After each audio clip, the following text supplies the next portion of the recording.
За сайн уу манайхаа танартай энэ өдрийн мэндийг хүргэе. Тэгээ энэ удаагийн дугаараар би хятад улсад болсон нэг хэргийн талаар ярьж өгч байна. Гэтэ тэм гэмт хэрэг гэдэг бол биш. Ер нь жоохон хов жив маягийн гэх юм уу тиймэрхүү зүйл ярьж өгч байна. Тэгээ миний бодлохоор одоо Холливуудын тиймэрхүү хов жив гэхээс илүү надад Азийн хов живээгөө сонирхолтой санагддаг байхгүй юу? Өөрөө нөгөө Аз хүн болохоор сквал тийм юм мэдэхгүй амар жоохон сонирхолтой санагддаг. Тэгээд хэд хэдэн би нэг YouTube сувгууд бол үздэг. Тэгээд тэрэн дээр нэг нь болохоор яг юм хиттийн хов живийг өөр амар баздаг нэг эрэгтэй бидхгүй. Тэгээд амар сонирхолтой юм бол ярьдаг. Тэгээд би яг сонирхолтой ярьж чадах нүг юг мэдэхгүй л байна л да. Тэгээд яг энэ хэргийн талаар би сонсчоод тэгээд өөрөө жоохон хайлт майл тэгээд өө сонирхолтой санагдсан болохоор би танартай ярьж өгье гэж бодоод бэлтгэсэн байгаа. За тэгэхээр хэдүүлээ шууд дугаартаа. За эхний гол дүрийг танартай танилцуулъя. За түүнийг болохоор Хуан Сансан гэдэг 1999 онд болохоор төрсөн хиттийн одоо сошиал од юм эмэгтэй байгаа. Маш олон сайд байгаагчтай. За тэгээд гадаад үзмж нь бол тий маш үзэсгэлэнтэй хөөхөн тэгээд өөрхөн гадаад үзмжиндээ бол маш их анхаардаг. Хит одоо пластик мис ажилбарыг бол амжилттай ингээд хийсэн юм эмэгтэй байгаа. За тэгээд энэ эмэгтэйгийн хувьд болохоор бас нэг зүйлээрээ өөх олонд танигдсан юм байлээ. Тэр нь болохоор одоо 100 гарын гэх юм уу 100 гарын ингээд битүү юм улаан өнгө мэгтэй юм билээ. Тэгээ тэр мингээр нь болохоор сошиал медиа дээр түүнийг анддаггүй. Тэгээ юм ихтэй байгаа. Тэгээд хятад эрэгтэйчүүдийн одоо юу гэдэг хүсэмжид те харцыг нь булаасан одоо тэр сайхан төгс бие галбар нүүр царайг бол бүтээж чадсан юм ихтэй байгаа.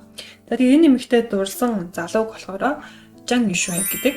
За тэгээ Гуандамажийн Дүнгон хотын за технологи үйл хөдлөх хөрөнгийн одоо магнат тэр бомтон за тэгээ гэр бүл нь ч гэсэн одоо маш баян тэдний одоо гэр бүлийн хөрөнгө нь ихэд 5.5 тэрбум $5 гэж яригдсан юм билээ. За тэнгуүдээ нөгөө хятадд хүмүүс ингээд ханиад үрэхээр уудаг нэг юм алдартай вирус эсрэг юм байт юм байна л да. Тэгээ тэр имийг нь болохоор эдний компани нь бас үйлдвэрлэдэг. Тэгэхээр үнэхээр юм асар том тий зах зээлд ажилладаг юм гэр бүл байгаа хгүй.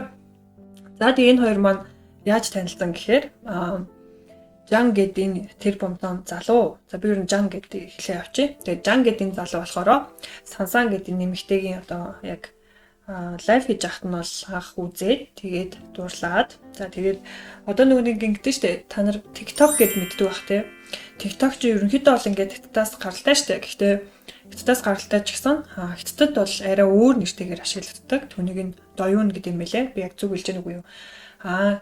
Одоо олон улсад хэрэглэгддэг нэр нь болохоор яг TikTok гэдээ явдаг. Тэгээ хоёулаа болохоор лого нэгээд ижилхэн. Тэгээ ер нь бол угаасаа нэг юм компаниас гаргасан аппликейшн учраас ерөнхийдөө доторх тэр үйл ажиллагаа юу гэдэг систем нь бол төстэй. Гэхдээ арай жоохон өөр. За хятадд болохоор ерөнхийдөө энэ доюун гээд энэ аппликейшнэрээ лайв хийгээд ч юм уу лайв хийгээд те мөнгө өдр олж болд юм байлээ. Тэгээ яг ингээд лайв хийж ах үед нь штэ тийм виртуал бэлэг гэх юм уу одоо юм эможи байт юм байлээ. За одоо нэг хүн ингээд лайв хийж штэ одоо би ингээд лайв хийгээд байж ингэж бодъё. За тэнгууд ингээд хэдэн хүн үзэж байгаа. За тэнгуудаа ингээд хамгийн доор нь юм лог хэлбэртэй машин хэлбэртэй ч гэдэг юм уу нэг тиймэрхүү дүрснүүд байгаа байхгүй. Тэгээ тэрийг нь ингээд дарахаар чи тухайн одоо лайв хийж байгаа инфлюенсер хүндээ бэлэг өгч байгаа гэсэн үг. За тэнгуудаа тэрийг нь болохоор тэр инфлюенсерүүд нь цуглуулж агаад одоо бэлгнүүдэд цуглуулад гэсэн үг шүү дээ. Тэр виртуал бэлгнүүдэд цуглуулад одоо тэр доюун гэдэг аппликейшндээ хандаад тэнгуудаа 40% гэлөө авдсан байлээ. Тэгээд 50-60% нь болохоор тэр доюун гэдэг аппликейшн авдсан байлээ. За тэгээд тэр бэлгийг авахынхаа өмнө болохоор заавалчгүй энэ доюун гэдэг аппликейшн дээрээ зоос худалдаж авсан байх хэрэгтэй юм байлээ. Тэгжээч нөгөө тухайн нөлөөлөгчдөө бэлэг явуулж болно гэсэн үг. Хамгийн их хандив өргөж байгаа, хамгийн үнэтэй, хамгийн их одоо бэлгийг өгж байгаа ч гэдэг юм уу мөнгийг тий шилжүүлж байгаа тэр хүмүүс нь болохоор бүр ингээд дээгүүр нь гарч ирээд харагддаг. За тэнгууд энэ Жан гэж залуу болохоор Сансан гэдэг эмэгтэйгийн лайвыг үзэж агаад ерөнхийдөө дуурлаад за тэгээд маш их хэмжээний одоо виртуал бэлгийг түн рүү явуулсан багмаа. За мэдээж хэрэг ингээд маш их хэмжээний виртуал ингээд бэлэг түн рүү явуулчихаар зэрэг Сансан гэдэг нэмэгтэйгийн одоо анхааралд нь өртөж байгаа гэсэн үг байхгүй юу? Одоо тэр хэдэн сая хүн үзэж байхад зөвхөн тэр Жан гэдэг тэр маш их хэмжээний бэлэг явуулж байгаа хүнд тухайн тэр лайв хийж байгаа нөлөөлөгч маань хандаж ярьж эхэлнэ. За ер нь бол тэрнээс нь болоод гэх юм уу тэр Жан маш их хэмжээний мөнгийг түн рүү ингээд бэлгээхтэй явуулж эхэлсэн багмаа. За ингээд хоёрын харилцаа бол ерөөдөө ингээд сошиал медиагаар ингээд нэгэндээ бэлэг өгдөг те. Иймэрхүү байж агаад за дараа нь бол яг бичлэн уулзаж эхэлсэн байгаа. Ер нь бол маш их хэмжээний бэлэг үнэтэй одоо цүнхтэй хамгийн ингээд үнэтэй бэлгнүүдийн нэг нь болохоор Rolls-Royce гэдэг машин байгаа. За энэ машиныг бол энэ нэмэгтэй Жан гэдэг тэр залуу бол бэлгэлсэн. За тэгээ мэдээж хэрэг ингээл амар сошиал медианд зураг дээр оруулах туртай. Ер нь бол ингээл олны танилтай инфлюенсер юм хөө юм чи мэдээж хэрэг ямар л гоё сайхан юм байна тэргээ хуваалцахыг бол бодно шүү дээ. За тэгээд энэ Жан гэдэг юм Жан гэнэ нөгөө Сансан гэдэг юм хтэй чинь би ингээд Rolls-Royce машин авсан, бэлгэнд авсан гэдэг ингээд зураг авахулаад тавьсан бамаа. За тэгээд зураг авахулаад тавьсан чинь яаж одоо түүнийг дэмждэг ч гэдэм үү те түүнийг одоо харж үздэг хүмүүс нь зүгээр ах те яг ингээл зураг мураг байхаар энэ тентгийн булан ингээд хараад байж гэдэм үү яа те зургийг ингээд томруулсан чинь яг тэр машиныхын цонхон дээр гэх юм уу одоо цонхон нүүрнийх нь хэсэг дээр нэг юм машины одоо дугаар байсан байл та. Тэгээд тэр дугаарыг нь ингээд хайлт игээд үтсэн чинь тэрний Жан Юншуэн гэдэг энэ нэрхтэйгийн одоо нэр дээр байдаг юм дугаар байна гэдгийг гараад ирсэн ба. За ингээд хоёр ингээд нууц амраг ийм харилцаатай гэдэг нь юу нь бол олны нүдэн дээр ил тод гарч ирсэн байх нэ. Жан гэдэг нэрхтэйгийн одоо хууль ёсны эхнэрийнх нь хувьд болохоор бас маш алдартай эмэгтэй байгаа. Гэвч одоо урлагийн салбарт бол нэлээд танигдсан алдартай ийм бүжигчин эмэгтэй байгаа. За түүнийг болохоор Хуан Шин Ё гэдэг. За би нэрийг бас энд тавьчих юм нахаа би буруу дуудчихж магадгүй шүү. За тэгээ энэ хоёр хүний хувьд болохоор албан ёсны эхнэр нөхөр хоёр дундаасаа нэг хүүтэй. За хүүн болохоор 7 настай юм билээ. Тэгээ энэ эхнэрийнх нь хувьд гэж одоо ярих юм бол за хятадын одоо сонгодог болон орчин үеийн одоо бүжгийн урлагийн амьд домог гэж яригддаг. За улсын 1-р зэрэглэлийн одоо бүжигчин жүжигчин эмэгтэй байгаа. Бүжгийн салбарын хамгийн дээд шагнал болох Таули цом гэдэг энэ тэмцээнд 2 удаа оролцоод хоёуланд нь 1-р байрыг бол эзэлжсэн юм мундаг эмэгтэй байгаа хгүй. За тэгээд хятадын нөгөө шинэ жилийн хамгийн том баярын нэвтрүүлэг гэд байт юм байна л да. Одоо хаврын баярын гала гэж тэрийг нэрлэдэг юм байлээ. Одоо Med Gala гэдэг шиг энэ бол нэлээд алдартай юм одоо нэвтрүүлэг байт юм байлээ. За тэрэн дээр болохоор гоцлол юм бүжиг хийгээд за тэгээд түүнээс хойш тэр бом гаруй үзэгчдэд танигдсан. За бас нэг юм алдартай одоо эмэгтэй байгаа. За тэгээд та бүхэн бас бодоод үзгүй те нэг хятадч одоо 1.4 тэрбум хүн амтай. За тэгээд тэр дундаас одоо гарч ирж шалгарч маш олон тэмцээнүүдэд төрүүлж те бүр багасаа ер нь бол бүжгийн тэмцээнүүдэд оролцож байсан юм мундаг эмэгтэй байт юм байлээ. За тэгээд түүний эхнэрийнх нь хувьд болохоор Бээжингийн одоо бүжгийн академи гэд байт юм байна л да. Тэгээд энэ бүжгийн академид болохоор сургуулийнхаа гоо бүсгүй гэж бол бүр яригддаг байсан. Бүр үнэхээр үзэсгэлэнтэй. Тэгээд би нөгөө бүжиглж байгаа нэг хэсэг видеог нь үзсэн байхгүй байсан чинь аим гоё эмэгтэй заяа. Үнэхээр гоё эмэгтэй тэр биеийнхаа бүжиглж байгаа тэр бүжгээ ямар гоё эзэмсэн байгаа зэрэг нь харахад бол бүр ингээд нүд унгам гоё эмэгтэй бэлээ. За тэгээд энэ хоёр маань бол гэр бүл болохдоо нэлээ нууцлагдмал байдлаар ерөнхийдөө хормоо хийгээд үе амьдралаа ч гэсэн ингээд явах нуудаг гэх юм уу. Иймэрхүү нууцлагдмал байдалтай байд юм лээ. Тэгээд аргагүй халтаа тэгээд нөхөр нь ингээд тэр бомтон тэг ямар нэгэн скандалд ер нь айл болохоор оролцохгүй байж ажилтгуун компани чинь цаашаа ингээд амжилттай эднэр явна штэ. За одоо Жан тэгээд энэ Сансан гэд хоёрын харилцааныхын талаар ярил л да. За Жан гэд энэ залуугийн хувьд болохоор Сансан гэд энэ эмэгтэйд маш их одоо асар их мөнгийг бол зарцуулсан юм бэлээ. За хамгийн анх бол мэдээж хэрэг ингээд сошиалд нь тэг анхаарал одоо хандлт бид нар авахын тулд 2 сая гаруй $10 тийм виртуал бэлгийг бол түүний рүү шилжүүлж исэн.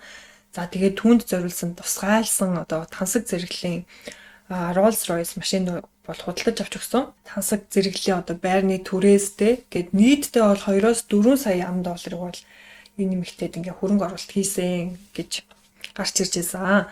За тэгээд энэ бүхнийхээ хариуд одоо Жан энэ Сансан гэдэг эмэгтэйгээс юу хүсэж ирсэн бэ гэхээр зөвхөн ингээд надад үнэмж байх, тэг хамгийн одоо харилцаатай байх, өөр одоо хүн өрсөн гэж чамд байх ясгүй шүү гэсэн тийм хуулийн дагуу биш одоо хууль бус нэг тиймэрхүү гэрээ маягийн зүйл бол хийгээд энэ хоёр хүн маань бол энэ харилцаагаа цааш үргэлжлүүлээд явж исэн юм бэлээ. За гэтэл 2026 онд энэ хоёр хүний одоо энэ нууц амргийн одоо энэ харилцаа нь бүрэн нурж унсан. За энэ юу болсон гэхээр зэрэг Сансан гэдэг эмэгтэй өөрөөсөө залуухан за тэгээд хятадын юм модель залуутай бас нууц амгийн харилцаатай байсан гэдгийг Жан одоо олж мэдсэн. За тэгээд нэг залууч биш бас хэд хэдэн модель залуучууд гарч ирсэн байлээ. Жангийн одоо түүнд зориулж исэн мөнгө те одоо бэлэг сэлт машин ч гэдэг юм уу тэр болгоныг Сансан гэдэг эмэгтэй чинь өөрийнхөө нууц амраг модель залуугуудаа эрхлүүлдэг, модель залуудаа ерөнхийдөө зарцуулдаг байсан гэдгийг энэ Жан одоо олоод мэдсэн. За тэгээд Жан гэд тэр бомтон залуугийн хувьд болохоор зүгээр тэгээд Сансан гэдэг эмэгтэйг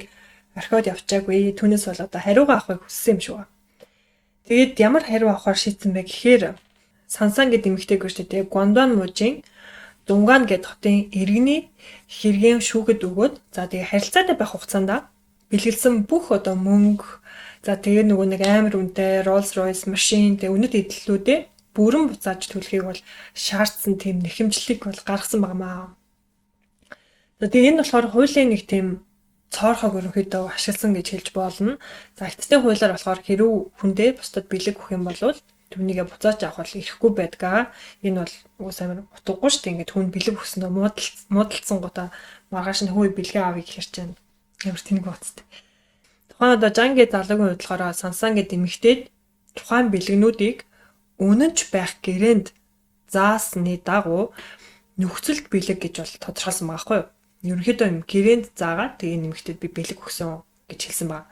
Тэгээд хэдтийн нөгөө гэр бүлийн нэг юм хууль байт юм байна л да. За тэгээд тэр хууль нь болохоор нөхөр нь хууль ёсны эхнэрийнхээ одоо зөвшөөрлгүйгээр гэр бүлийнхаа дундын хөрөнгөөс бусдад үн төлбөргүй хэмжээний бэлэг өгөх нь хууль бус байт юм байна. За тэгэхээр энэ хуулинд ерөнхийдөө ингээд үндэслээд Жан гэдэг тэр бомтон эрэгтэйгийн эхнэр нь одоо Сансаныг шүүхэд өгсөн байгаа хгүй юу? Манай нөхөр ингээд надаас бол ямар ч зөвшөөрөл аваагүй. Тэгээд энэ бол манай гэр бүлийн дундын одоо эд хөрөнгө одоо дундын тий мөнгө тийм болохоор зөвшөөрөл аваагүй учраас одоо шүүхийн дагуу хуулийн дагуу чи одоо ингээд буцаагаад надад авсан бэлэг сэлтэй бүгдийг нь буцааж өгөө гэсэн тийм нэг хэмжлэл гаргасан байгаа хгүй юу? Oh my god амарстай. Тэгээд мэдээж яригдэл юм заалт байгаа юм чинь Сансан гэдэг эмэгтэй бол тухайн авсан бэлэг сэлт те бүх зүйлээ буцааж өгөх шаардлагатай болсон. За тэгээд маш их хэмжээний мөнгө авсан хүн чинь шууд одоо бэлэн гэдэг үг юмч боломжгүй байсан болохоор өөрийнхөө одоо сошиал медиагаар бүх нөгөө нэг авч өгсөн эсвэл өөртөө байгаа үнэтэй зантай одоо luxury брендийнхаа тэр цүнх хувц хунрыг ингээд зарж эхэлсэн байгаа хгүй. За ингэж одоо хариугаа авсан байх нэ. За тэгээд өнөөдрийн дугаар маань нэг ийм хачирхалтай одоо хэрэгч юм уу ховж өвч юм уу юм зүйл байлаа. Тэгээд та нар маань одоо юу гэж боддог вэ? Иймэрхүү асуудал дээр юу ямархуу байр суурьтай байдаг вэ? Тэгээд өсвөл комент хэсэгтээ бичиж үлдээгээрэй.